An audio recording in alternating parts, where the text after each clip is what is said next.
Hello mga ka-farmland, nandito po kami sa Dolores, Quezon at ang property po na ipinagbibili po ay 7.7 hectares na puno po ng dalandan at ng iba pa pong prutas. Tapos yan po yung papunta sa may sikat po na isa pang farm resort, yung farm ko. Isang property po ay papasok din eh. Yan po yung pinaka barangay road ng property. Sa ito'y sariling daan. Ay sarili palang binili ng may-ari itong daanan. Papasok sa kanyang property. Estimate po natin kung gaano ka layo po from cemented road to property. Meron pong mga kalapit na bahay dito sa gilid.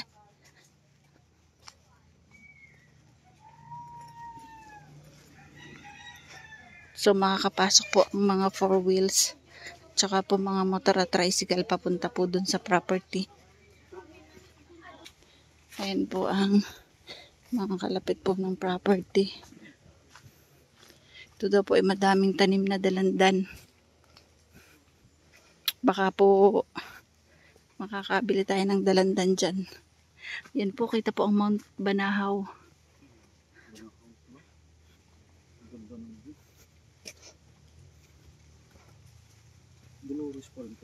Oo, Barangay San Mateo, Dolores, Quezon. Ang property po ay Barangay San Mateo, Dolores, Quezon po. So mga ka-farmland, si ka-farmland TV po ay nasa Dolores. Ito na kuya. Ito. Ayan. Kasama ba yung bahay na yon? Mga 150 meters po from cemented road yung binili na daan ng may-ari ng lupa. So ayun po ang Mount Banahaw view. Yan. Yan. Ito po ay madaming tanim na dalandan. Yan po. Mga bata pa niyog. May langka tapos mga niyog. Ay, dwarf. Kabilaan po ba? Ito. Okay. So ito po. Ito po ay yan lang po ang kasama na property. Ayan ang yan ang Mount Banahaw overlooking.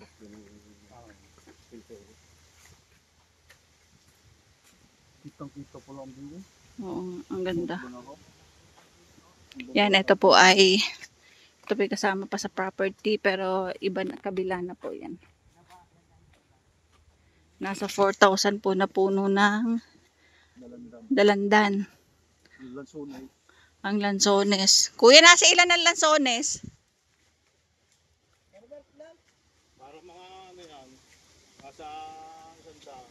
Nasa 100 puno lansones. Ang laki ng langka, oh.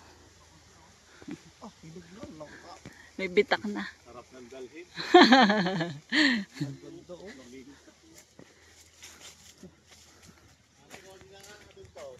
Hinog na ba?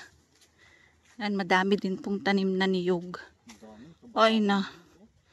Ayan, ang dami ng ano. Ay ano? Ay, ket-ket yan. Ket-ket to oh. Ayan, ito po pala ket-ket oh.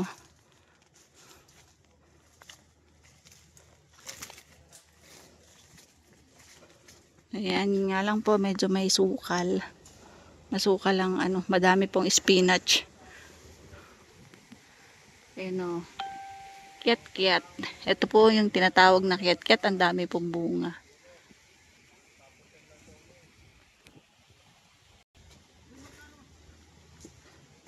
Ha?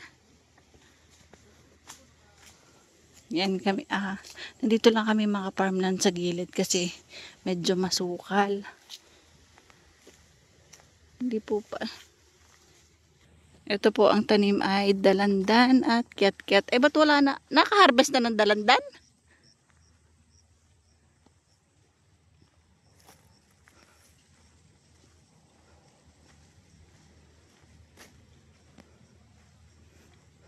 Ayan mga ka-farmland, ito nga lang po may kasukalan. Ayun na, may mga dalandan dun. Kukunti ang bunga ng dalandan. Ano kuya, o naka-harvest na? Mga ka-farmland, ito po pala pinapakyaw. Kaya pala wala ng bunga. Meron yung pauti-uti na lang yung iba. Ito, meron pa.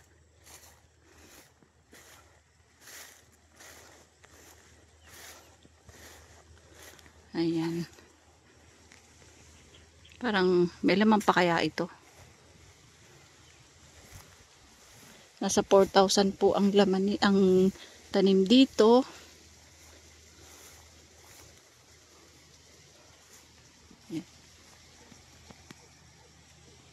Mga ka-farmland, kaya po kukunti na yung bunga kasi pakiyaw na po ito, napakiyaw na po nung mama makiyaw. Yan po. Ito na lang po. Tiniraan naman kami. Joke. Tiniraan po kami ng mga namamakiyaw. Oh. Ito po ay libre. Yan. Nasa 4,000 po ang puno ng dalandan. Tapos ang dami pong niyog.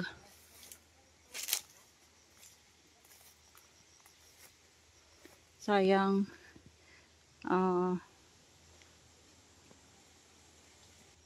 Ayan po, may mga bunga pa naman. Yan. Kami po ay pinapahingi na po. At tiniraan po kami ng mga mamamakiyaw. Nakakatuwa po dito. Ang dami pong tanim.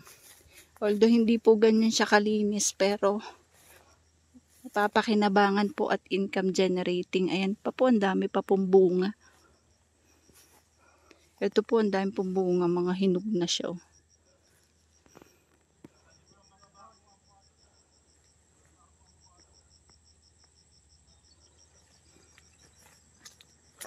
Ito po ay 7.7 hectares po.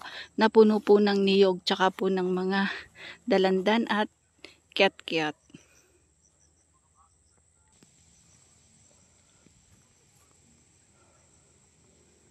Sabi po nitong mga kasama ko, ito do ay malaki ang kita pag po pinapapakyaw.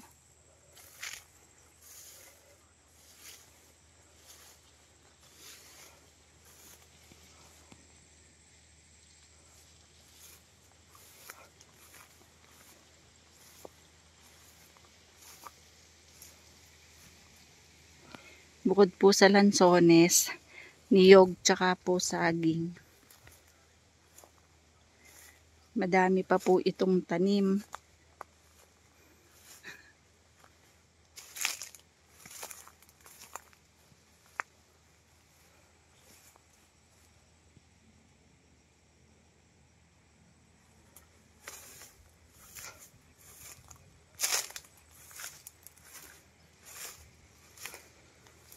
Masukal po ang property. Pero okay lang. Carry pa ni Ka-Farmland TV maglakad. Be careful lang po kasi baka may beshi-beshi na mga snake. Yan. Yan, madami pang bunga yung mga dalandan dyan.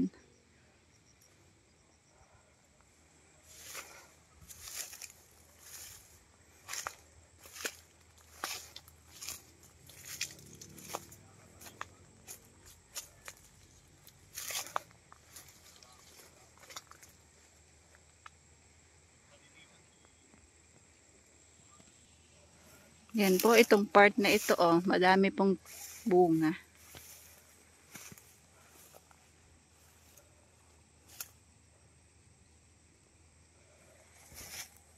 Ito po ay located po dito sa Barangay San Mateo, Dolores, Quezon po.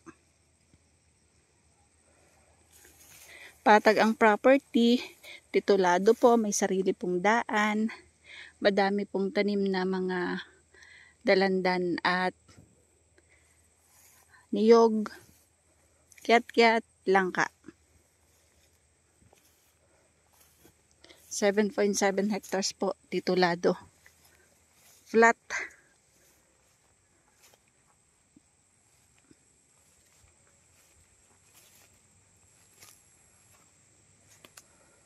Ayan po ang mga ka-farmland. Sa magti-tripping po dito, oh. Free pa po ang dalandan. May maabutan pa. Dito sa kabila, meron po silang mga talong. May mga gulay. Bakit iba ang kulay nito? Ayan, oh, naano na po. Sayang sa sobrang dami. Parang naluluoy na. Tapos ang niyog po, ang dami pong bunga ng niyog.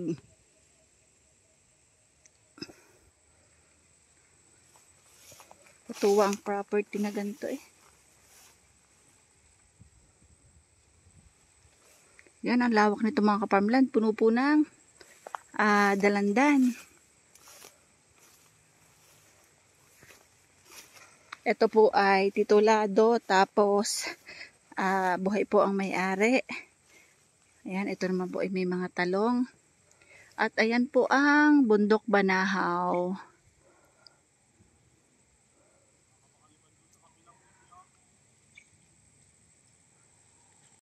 Ayan po ang talong. Nakaaksaya lang ang talong. Wala kaming plastic na dala. Ang daming kiat-kiat, oh, hinog na. Naaaksaya lang.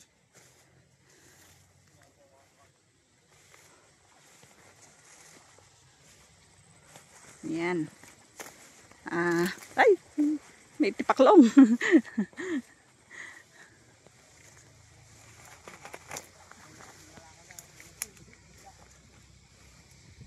Ito po ang kiat-kiat, oh. Pero ang dami ng hinog dun sa kabila.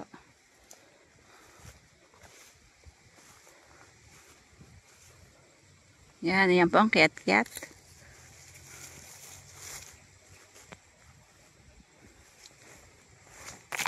Ay, sorry. Ayun. Kita ko na.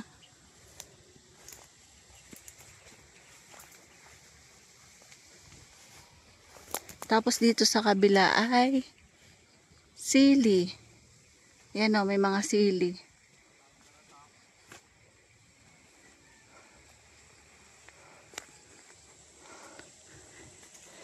Ito mga ka-farmland yung kiat-kiat. Oh, ang daming hinog.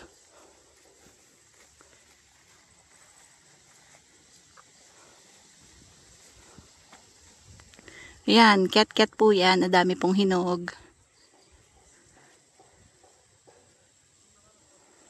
Grabe, katuwa naman to. First time ko pong makakita ng kiat-kiat na may bunga, na madaming hinog. Ayan po, oh.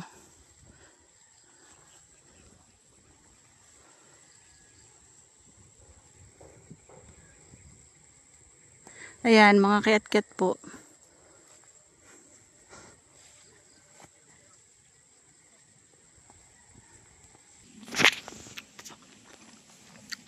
Puno po ng dalandan, nyog. Tsaka mga gulay.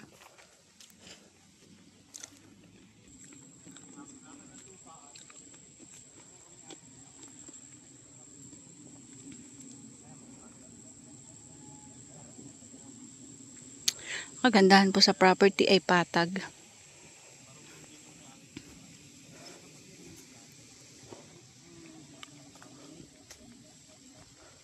Ayan po.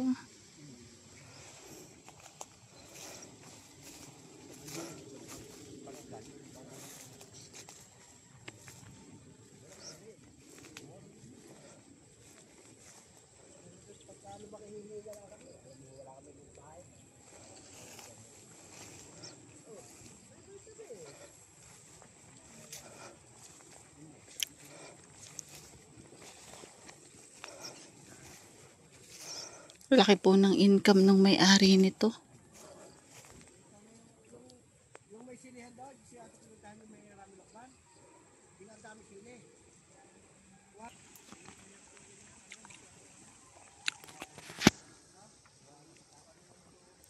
Ito po pala yung nakapagpa-harvest na kaya kakunti ng mga bunga. Mga tira-tira na lang po yan.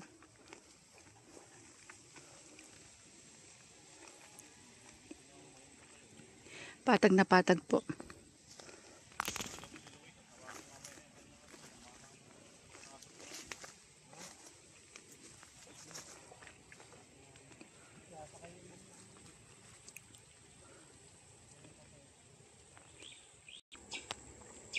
.7 hectares po, titulado po. May sarili pong right of way, binili po nung may-ari ng lupa. Pasok po ang sasakyan dito sa property, patag na patag po, puno po ng at pananim, niyog, dalandan, kiat-kiat, at ang lansones po ay nasa 100 puno po. Located po yan dito sa barangay San Mateo, Dolores, Quezon po itong mga ka-farmland.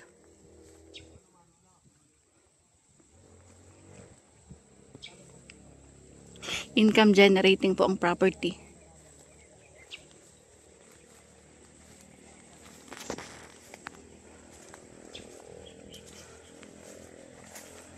Malapit po ito sa may isa pang farm, tapos overlooking po ang bundok Banahaw.